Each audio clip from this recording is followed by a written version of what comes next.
Today is February 3, 2020. It's Dave Davies' 73rd birthday. Dave Davies is was the lead guitarist for the Kinks, maybe still is. I'm not sure. Did they ever officially break up? I don't know. So anyway, happy birthday to Dave. That song is You Really Got Me, and it was released when he was 17 years old in 1964, and it changed the world. Changed the way guitarists play music. It provided a blueprint for what rock guitar is. And most people don't really understand why. So that's what I wanted to tell you about. So if you want to hear, stick around. So first thing, I know most of you people are not guitarists. So you might have to learn a little bit about guitar, and I'm going to teach you, so you can understand this. It's not tough, don't worry.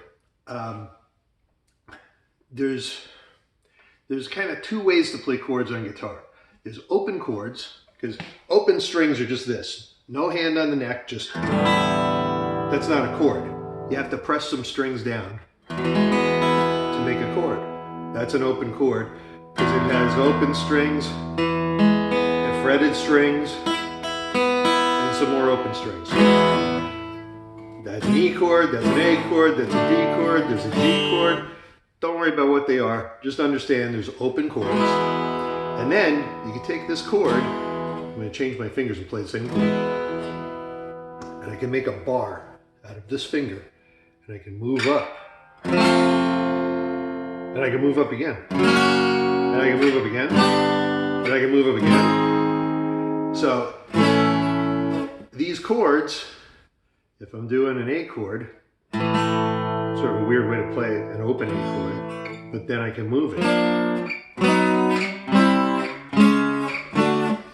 Bar chords move up and down the neck, and you can hear them changing their pitch. They get higher as I move up, right? So what's actually happening, I'm starting with an E, it goes up to an F sharp, a G, G sharp, an A. It's one chord, but it keeps moving. Now, the way to think of guitar, you have 6 strings. Each string is a separate instrument. It can go up. Right? The pitch goes up. Right? Each string, as I'm moving up, each string is doing its own thing, right? So when you're playing open chords, your hand stays in one place. It doesn't really move much, but your fingers are moving around. So, you know, if I was to play something, Buddy Holly.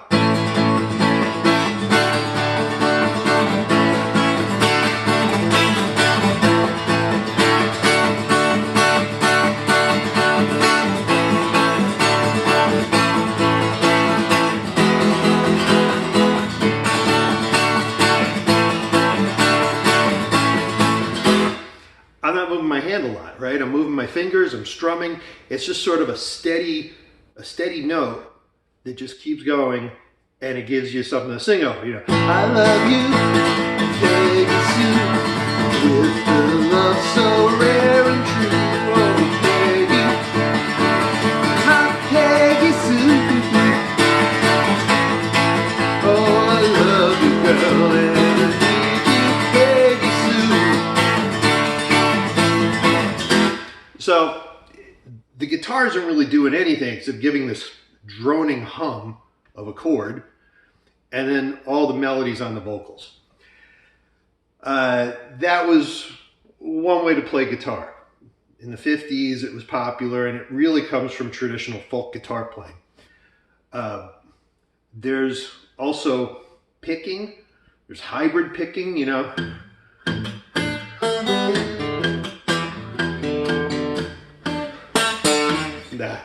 Which I'm not good at. But anyway, it's where you're keeping a steady beat, and you play a melody, and you pick it with your other fingers. So I'm doing this, you know. So it's another way of playing. It's a way where you're having like a bass line and you're having a melody, Or there's Chuck Berry, which comes from blues. The picking is more like a country thing. Blues is, you know, there's a lot of... It's a little more than a droning chord like Buddy Holly, right? But it's still just something that just keeps going. You change chords.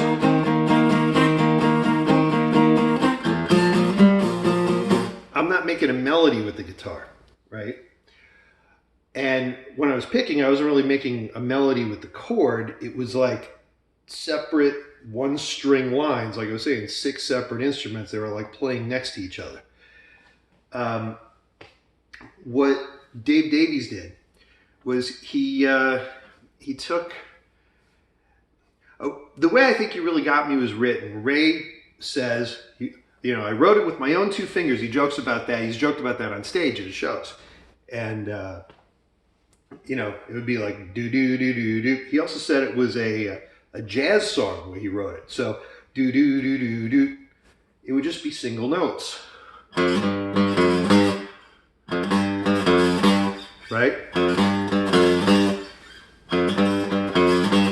And then the way the story goes, the way it's told, who knows how accurate it is, calls Dave in, grab your guitar, let me show you this riff, you know.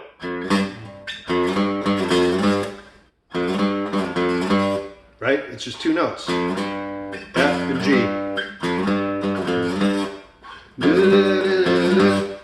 So, I don't know if Ray thought it was too empty or Dave thought it was too boring to play that or just not enough. It's like, well, what do you do with it? Well, what's the first thing you do? Well, okay, let's do the chord that matches it. Now, I'm playing a full bar. It's got all 6 strings. What Dave plays, he only plays the low 3 strings. He says he got that from the Ventures. The Ventures, the intro to Walk Don't Run. I always heard it like that. I always heard full chords. Dave swears that it was played very simply, where you only hear those first 3 strings. Maybe that's the case, maybe I'm hearing it wrong. But anyway, he took that idea and went,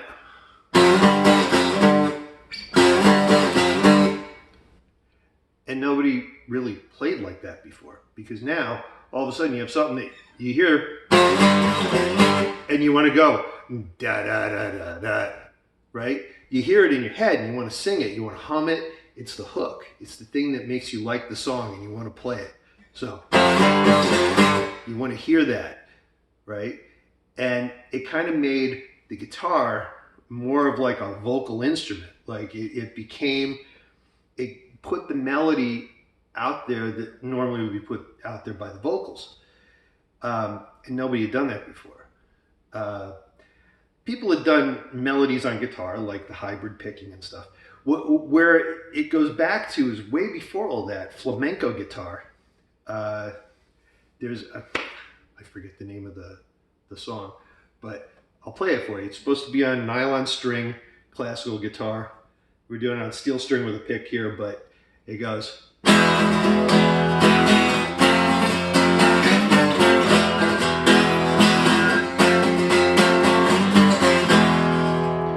It's very similar to what Dave did. It's playing full chords. It's not playing that simplified thing, but it still is a melody that's put together by putting a bunch of chords together, bar chords.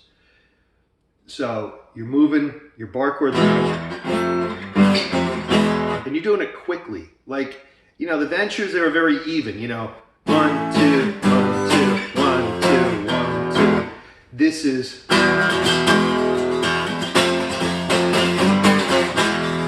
there's like a real melody to it. It's not just descending bar chords providing the same kind of drone that open chords always did.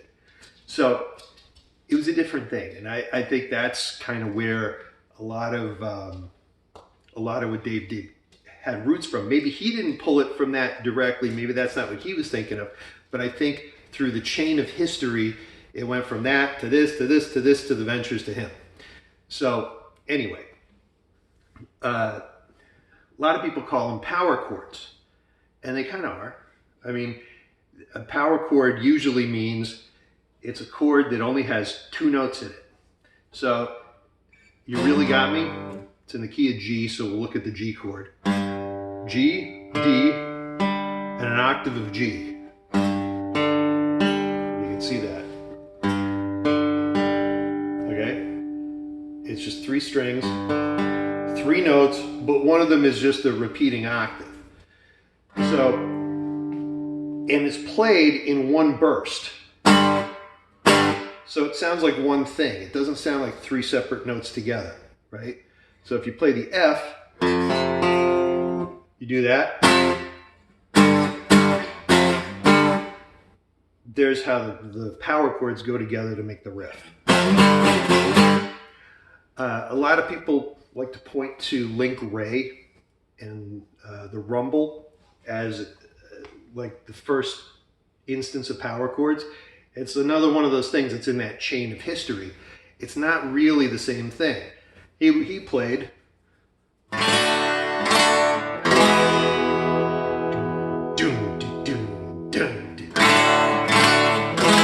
all open chords and they're all full chords.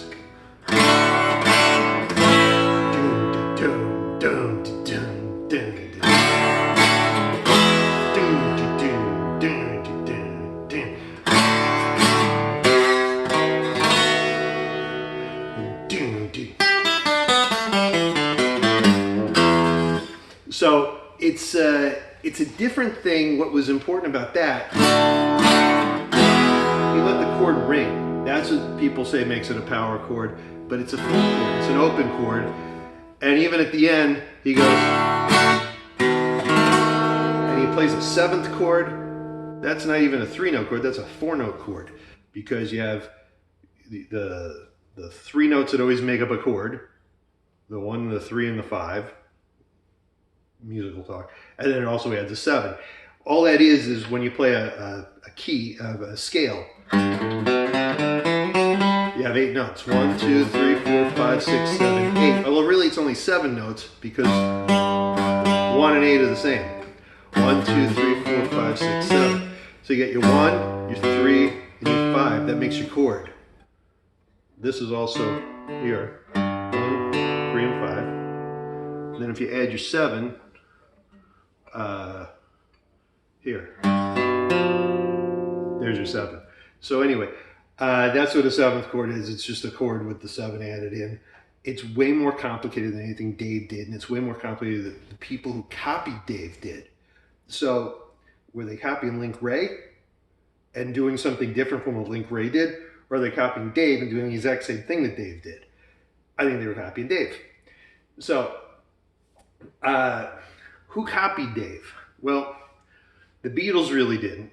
The closest thing the Beatles did after You Really Got Me and All Day and All the Night and the early Kinks hits, there was they decided that, you know, I don't know if they decided, but it became a thing for guitars, you know, songs that have guitar riffs that were the hook. So what do the Beatles do? They come out with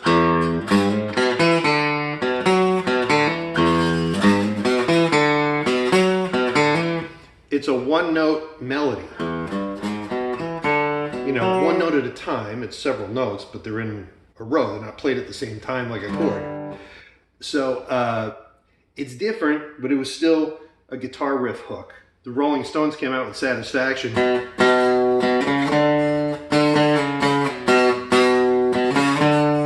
Which, that was a 1-note riff. The chords are actually going.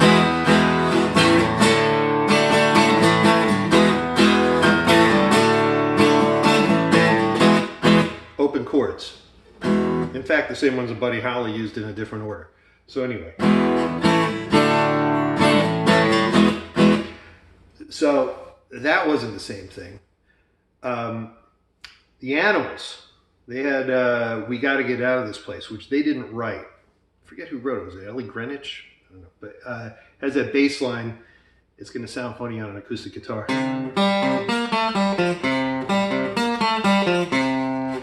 While the bass is doing that, the guitar goes.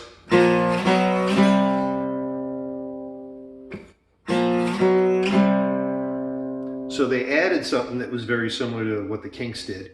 It doesn't carry the song. It's not the main riff. It's similar. And then the Who were produced by Shel Talmy, who also produced the Kinks in the beginning. And Shel Talmy had the Who kind of in reserve as he was working to get the Kinks on a record label and get their music out, right? And if the Kinks fell through with Pie Records in England, then his plan B was, okay, well, we'll scrap the Kinks and we'll try the Who. Well, the Kinks had a hit, and the Who weren't anybody yet. So then after the Kinks had a hit, he shopped the Who over to Decca, and the rest is history. But Pete Townsend readily says that he lifted the sound from the Kinks. And what did he come up with? He came up with...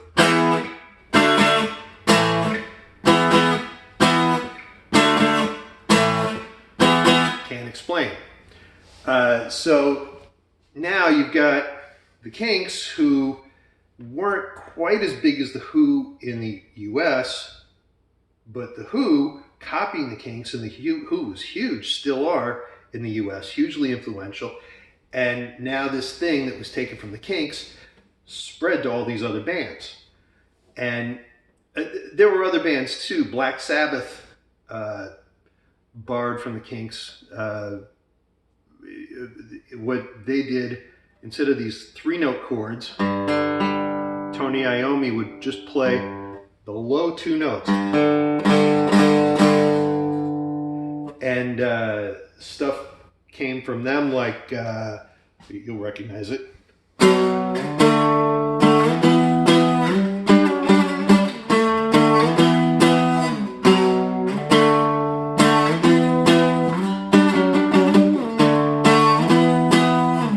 It's moving a chord around to make a riff, you know, a riff that you can sing. Da, da, da, da, da.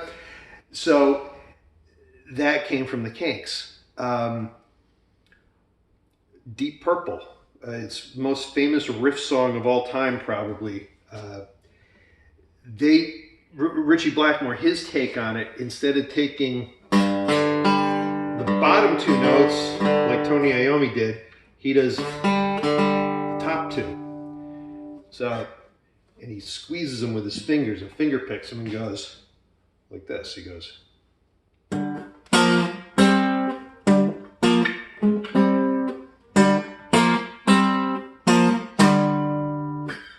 So if you convert that to, let's just play that full 3-note chords. Oh. I'm not used to playing it wrong. This is technically playing it wrong. However, this wrong way, that's the way 99% of guitarists heard it and thought it was played. And tons of guitarists have played it that way. They've either played it going up the neck, or they play it going up to the next string with a different chord.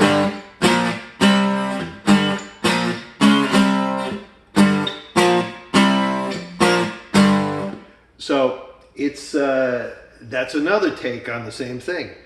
And how influential was that song on people? And it kept going on in the 80s. Scorpions had a song.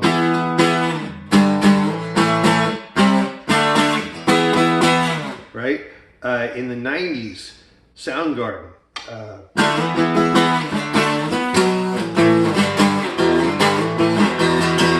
Now, what a lot of the Seattle guys like Soundgarden would do, they would tune their low E string down to D. And instead of playing it like I did in E, they'd be down here. But because they tuned their E string down, they could just put one finger across and bar it. I'm not going to bother to retune my guitar right now. So that whole drop D thing has become a huge riff thing in rock, and it's an evolution that comes from Dave Davies and the Kinks doing You Really Got Me with bar chord riffs. So it's just shifting the way you have, instead of these being 2 frets apart, when you tune the string down, they're right next to each other. It's the same thing musically, it's just a little easier on the fingers. It allows you to do some different things. That's why I say You Really Got Me completely changed music forever.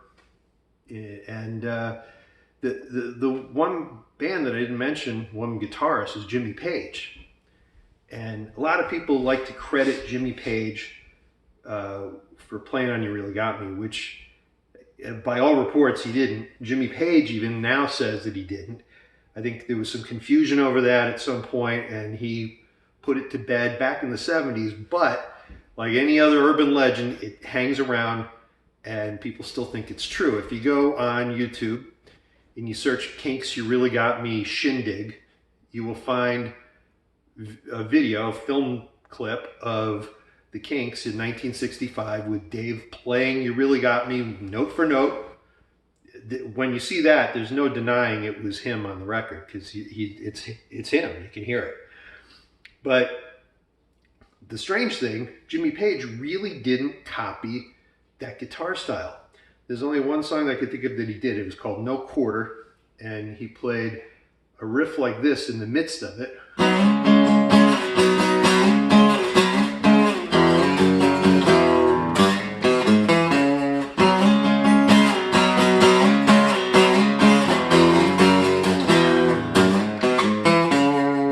So he did it now and then, but he usually tended to play open chords for a lot of things. You know, rock and roll kind of, it sounds like it has it. It sounds like it goes.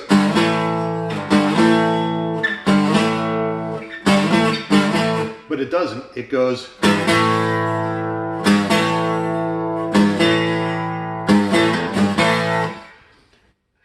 It's just a different way of playing something. It's kind of a bit of a tricky twist on the Dave Davies version of how to like riff and play chords, but it's still not exactly the same thing.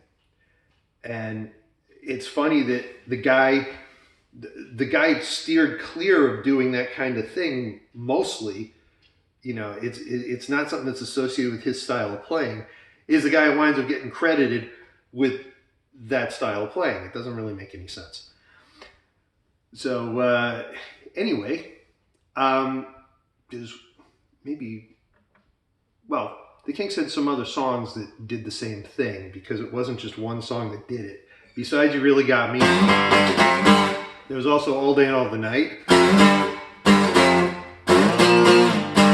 You can see the bar chords moving around. There was I Need You.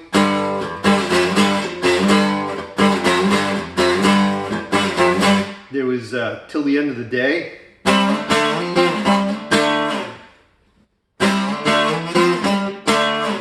And you see the bar chords moving around, you got to watch out. I've seen people play this thing wrong. Instead of playing, they'll play open chords. They're the right chords, but it doesn't sound right.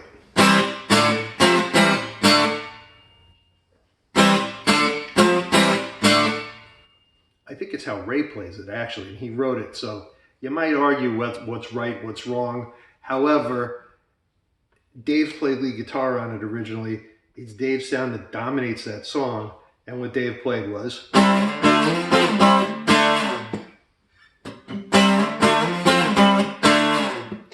And, you know, keep your eye open for fakes.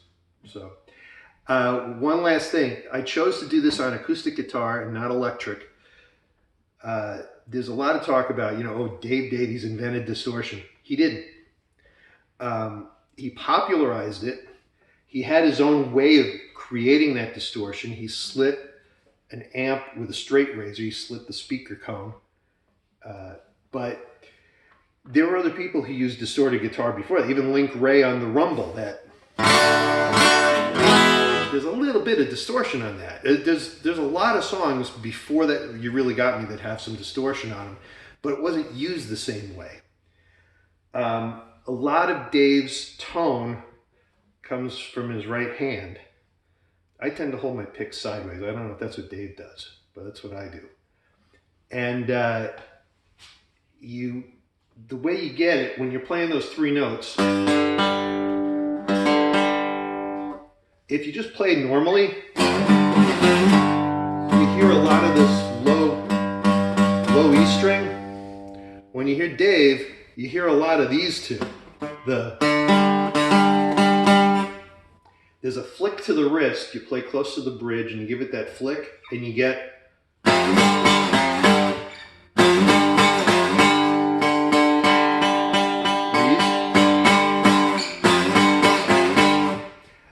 and you don't hear, they're almost more dominant than the low E that you would hear if you were just playing it normally, like.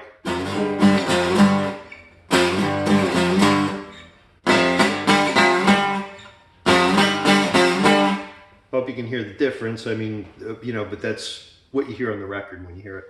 So there's a lot of talk about Dave's tone and how he did it with the amp. I really believe a lot of it just came, tone is in the hands, came from the hands. So happy birthday to Dave and his 73-year-old hands that are still out there doing it. And I hope someone might have learned something from this, or might have found it interesting, and we'll maybe do something like this again.